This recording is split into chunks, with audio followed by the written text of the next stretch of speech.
며칠이 흘렀어요. 그새 지난 11일인 걸로 기억합니다. 그때 가수 신혜성 씨가 음주 측정 거부 혐의로 현장에 체포됐는데 그때 막 궁금했어요. 사람들이 대체 그 당시에 어떠한 일들이 벌어졌을까, 영상은 없을까 막 궁금했잖아요. 전현 평론가님. 그렇습니다. 더군다나 신혜성 씨가 본인의 차가 아닌 다른 사람의 차의 상태로 발견이 됐었죠. 그랬죠. 일단은 경기도 성남시에 위치한 신혜성 씨 지인의 집 부근 영상이 이번에 포착됐다고 하는데 당시 만취했던 모습이나 상황이 담겨 있습니다. 영상 같이 보시겠습니다. 예, 신혜성 씨가 탑승한 차량 흰색 SUV고요. 타이소입니다. 길가에 멈춰 서고요. 한 남성이 나오는데 아마 대리 기사로 보입니다. 운전석에서 걸어 나옵니다. 네. 신혜성 씨는요. 조수석에서 내리는 것으로 이 지금 사람이에요? 추정이 되는데요. 네. 예, 잘 보시면 비틀비틀하고 난간을 넘었습니다. 그리고 어디론가 들어가는데 네. 바로 길가에 있는 편의점이에요. 편의점에 들어가서 계산대 앞을 지나가다가 무엇을 떨어뜨리고 지갑 떨어뜨리기도 하고 또 담배 사고 편의점을 또 나왔습니다. 네. 그리고 이후에 보면은요. 담배를 피우거든요. 네. 담배를 문 채 다시 또 편의점으로 들어옵니다. 네네. 과자를 집어들고 계산을 하고 잘 보시면 또 뭔가 직원에게 깍듯하게 인사를 하는 듯한 모습도 지금 보실 수가 있습니다. 예, 라이터도 샀다고 하는데요. 또 다시 들어와서 이번엔 라이터를 사서 나갔는데 도대체 이날 무슨 일이 있었던 걸까요? 일단은 담배를 입에 물었고 지금 담배에 불을 붙이려는 행동까지 했어요. 누가 봐도 상식적이지는 않죠. 누가 봐도 편의점 내부에서는 일단 담배에 불이 붙지 않았다 하더라도 담배를 입에 문다는, 담배 한 개비를 꺼내서 입에 문다는 자체, 저 행위조차도 편의점을 저렇게 활보하는 자체도 담배를 입에 물고 누가 상식적으로 상상이나 할 수 있는 행동이에요. 불을 붙이지 않았다 하더라도 누가 봐도 저 상태 정말 비틀비틀 만취, 지갑 떨어뜨리고 담배 불 붙이지 않았다 하더라도 입에 물고 하지만 평론가 어떻게 봐야 됩니까? 그러니까 매우 부적절한 행동인데 당연히 해서는 안 되는 행동인데 저게 지금 신혜성 씨가 운전하기 직전에 저렇게 행동했다는 거잖아요. 네. 그러니까 저것만 보더라도 신혜성 씨가 얼마나 만취했는지를 알 수가 있는 건데 연예인들이 가장 꺼리는 것 중에 하나가 뭐냐면 남들한테 자기 얼굴 보여주는 거거든요. 네. 마스크 안 썼잖아요. 마스크도 지금. 안 썼네요, 지금 그러니까 보니까. 저 자체가 취했다는 거고 그다음에 담배 같은 경우에도 신혜성 씨가 아이돌 출신인데 담배 같은 건 본인 이미지 때문에 절대로 대중한테 안 보여주는 거거든요. 네. 그걸 마스크도 안 한 상태에서 물고 돌아다니고 저 편의점 점원한테 보여줬다라고 네. 하는 것은 이성적인 판단력이 상당히 많이 상실된 상태다라는 네. 걸 보여주는 건데 저 상황에서 운전을 했다는 게 도무지 이게 말이 안 되는 거고. 네. 근데 지금 이 외부에 알려지기로는 당시에 신혜선 씨가 서울 강남에서 이제 술을 먹고 나서 처음부터 음주운전을 했던 건 아니고 네. 대리기사분이 운전을 했었는데 네. 성남까지 지인을 데려다 줬다는 거예요. 네. 근데 거기서 그 대리기사분이 차에 연료가 없어서 더 이상 운전이 어렵다. 네. 그렇게 얘기를 했답니다. 아. 그리고 나서 대리기사분이 갔다는 건데 대리기사분이 연료가 없다고 하고 그냥 바로 간 건지 네. 아니면 신혜성 씨가 가라고 한 건지 네. 자세한 내막은 알려지지 않았지만 네. 어쨌든 대리기사는 갔고 그 상태에서 신혜성 씨가 방금 보신 것처럼 편의점에서 부적절하게 담배를 물고 이렇게 행동을 보였고 네. 그리고 나서 자동차를 운전하면서 성남시에서 서울 송파구 잠실까지 8km를 갔다는 겁니다. 당시에 저 대리기사님을 가라고 했는지는 뭐 큰 이 사건의 큰 본질은 아니겠습니다만 그래도 조사하는 과정에서는 물어봐야 될 것 같아요. 저 대리기사님과 신혜성 씨 상대로 물어봐야 될 것 같아요. 왜?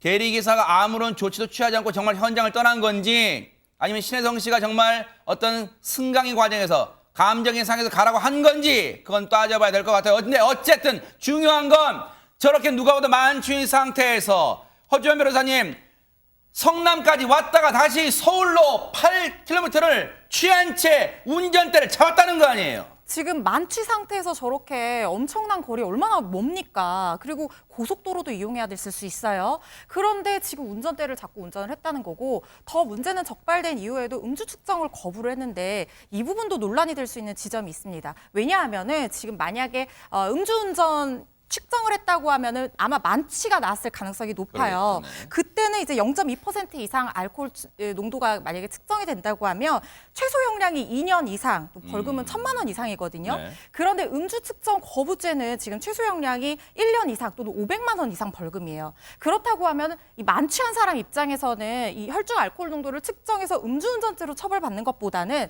측정을 거부를 하는 게 형량을 낮추는 데 도움이 될 수 있잖아요. 아하. 이런 꼼수를 쓰는 사람들이 실제로 있어서 이 처벌 수위를 지금 측정 거부를 했을 때가 만취 수준이랑 동일하게 강화해야 된다 이런 의견이 있는데 어쨌든 지금 신혜성 씨 같은 경우에도 측정을 거부했기 때문에 실제 혈중 알코올 농도가 확인이 되지 않은 상황이고요. 그래서 음주 측정 거부 혐의만 적용된 아하. 상황이어서 논란의 여지가 있는 지점입니다. 아니 그러면 일단 음주 상태로 운전대를 잡은 건 정말 용서받을 수 없는 범죄예요. 근데 여기서 또 하나 궁금한 게 구자룡 변호사님.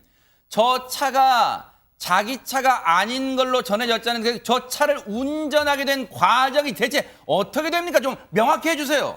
사실 이거에 대해서 그래서 좀 진실공방 양상이 있었거든요. 처음에 자기 차로 착각했다라고 얘기한 이후로 그 주장은 유지를 하고 있는데 안에 사실관계가 계속 바뀌고 있습니다. 그래요? 예, 처음에는 발레 파킹하는 직원이 남의 차 키를 주니까 의심 없이 내 차인 줄 알고 타고서 왔다라고 그랬다면서요? 했는데 네네. 진실공방으로 이제 그럼 직원 잘못이냐라고 했더니 직원이 아니다. 나는 시간이 늦을 때는 차 안에 키를 넣어둔 상태로 퇴근을 하고 알아서 찾아가는 시스템이기 때문에 나는 관여한 적이 없다라고 했고 신혜성 씨 측에서도 결국은 그걸 시인을 했습니다. 아하. 그래서 착오로에 의해서 남의 차를 탔다는 거에 대해서는 유지를 하고 있지만 안에서 먼저 주장은 사실 깨졌거든요. 아하. 그리고 나서 두 번째 주장은 내 가방 안에 키가 있어서 자동으로 열리는 줄 알았다. 차 키가 안에 있어서 열린 건데 나는 그냥 내가 키를 갖고 있으니까 열렸다고 착오를 했기 때문에 착각이라는 거에 대해서는 변함은 없다라고 주장은 하고 있는데 네. 첫 번째 사실관계에 대한 주장이 깨졌기 때문에 두 번째 주장도 그대로 믿기에는 조금 무리가 있습니다. 차키가 있냐 없냐 착각은 그러다 칠 수 있는데 그러면 우리 궁금한 게 시청자분 그러실 거 아니에요. 저 차가 신혜성 씨 원래 차랑 정말 거의 비슷하게 생겼나 궁금하실 거 아니에요. 그러니까요. 우리가 왜 그 주차장이라던가 특히 휴게소 같은 데서 차량 모양만 보고 잘못하는 경우가 있죠. 있죠. 비슷한 네. 경우에는. 네. 그런데 신혜성 씨의 본래 본인 소유 차와 도난 신고된 차량, 즉 타인의 차는 너무나 다릅니다. 신혜성 씨 소유의 차는요. 검은색 외제 차량입니다. 이제 수입차를 우리가 색깔부터 보통 달라요? 검은색 쿠페인데 쿠페가 이제 모양이요. 천장 높이가 이렇게 뒷자리로 갈수록 낮아지잖아요. 아하. 그런데 이 도난 신고된 차량, 신혜성 씨가 탔던 차량은 흰색 국산 SUV입니다. 그래서 색상도 다르고 차 종도 다르고 일단 겉에서 보기에도 모양이 달라요. 높이가 다르기 때문에. 그래서 아무리 취해서도 이렇게 착각할 수 있을까? 또 이런 논란도 제기될 것으로 보입니다. 일단 지금 저 차가 애초에는 뭐 도난 신고된 차량이네 어찌는 말이 많았잖아요. 그럼 일단 저 남의 차를 몰고 간 것에 대해서는 지금 어떤 죄를 물을 수 있는 겁니까? 백성문 변호사님. 우리가 일반적으로 다른 사람의 물건을 가져오면 절도라고 하죠. 네. 근데 예를 들어서 제가 하재근 평론가님 볼펜을 슬쩍 쓰다가 네. 다시 갖다 놨어요. 아하. 그 이게 절도라고 하기 좀 이상하죠. 네. 완전히 내 것으로 하려는 의사가 있어야 절도가 되는데 아하. 그래서 그런 경우에는 원래 처벌 안 합니다. 그래요? 다른 사람 걸 몰래 쓰고 다시 갖다 놓으면. 어. 근데 차를 네. 제 차를 누가 몰래 쓰고 어디 갖다 놓으면 그 아무 처벌도 안 받아 좀 이상하죠. 그렇죠. 그러니까 자동차 같은 경우에는 내가 완전히 가져갈 생각이 없어도 자동차 불법 사용죄라는 게 있습니다. 그래요? 그러니까 절도하고는 조금 다른 거예요. 네. 가져다 놓는 거니까. 아니면 자기 걸로 하는 의사가 없었던 경우에도.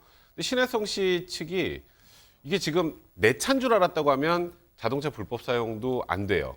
그래요? 그러니까 진짜 내 건 줄 알고 착각을 했다면 내 거를 내가 이용했다고 하면 죄가 되는 건 아니니까요. 그런데 지금 뭐 조금 전에 말씀하셨던 것처럼 원래 차는 검정색의 스포츠 쿠페인데 이거는 국산 SUV면은 이 정도만 알지 않았을까? 그러니까요. 다른 사람 차라는 걸? 네. 그래도 신혜성 씨가 이 차를 자기 걸로 가져가려고 한 건 아닌 것 같고 그래서 지금 자동차 불법 사용죄 적용을 검토하는 건데 이제 대리기사분이 신혜성 씨하고 그 안에 탔던 그 지인이 이거 저기 신혜성 차, 자기 차 맞아? 뭐 이런 얘기들을 들었다고 하는 거예요. 근데 신혜성 씨가 저 의미는 아마 이런 것 같아요. 신혜성 씨, 그거 내 거 맞아. 이랬으니까 그냥 갔겠죠. 그러면 신혜성 씨는 정말 착각했을 개연성도 있기 때문에 일단 현재 자동차 불법 사용 혐의 적용 여부를 검토하고 있습니다만 이 죄가 인정이 될지 여부는 좀 더 지켜봐야 할 것 같습니다. 자동차 불법 사용죄는 지금 논란의 여지가 있다 하더라도 앞서 보셨죠. 정말로 부인할 수 없는, 돌이킬 수 없는 죄는 만취한 상태로 타인을 다치게 하거나 더 나아가서는 생명을 앗아갈 수도 있었던 정말 큰 범죄입니다. 음주 상태로 운전대를 잡은 거는요. 그 부분은 법의 처벌을 꼭 받고요. 그리고 자숙하세요. 자숙하는 모습을 시청자 여러분과 함께 눈 부릅뜨고 신혜성 씨 지켜보도록 하겠습니다. 반성하기 바랍니다. 보고 계십니까? 대박 사건. 네, 안녕하십니까? 김명준입니다. 여러분과 함께하는 뉴스파이터. 다양한 소식과 뉴스를 보고 싶으시면 화면 오른쪽을 꾹 눌러 구독해 주시길 바랍니다. TV로도 유튜브로도 여러분께 한 발 더 다가가겠습니다. MBN 뉴스와 뉴스파이터를 사랑해 주셔서 고맙습니다.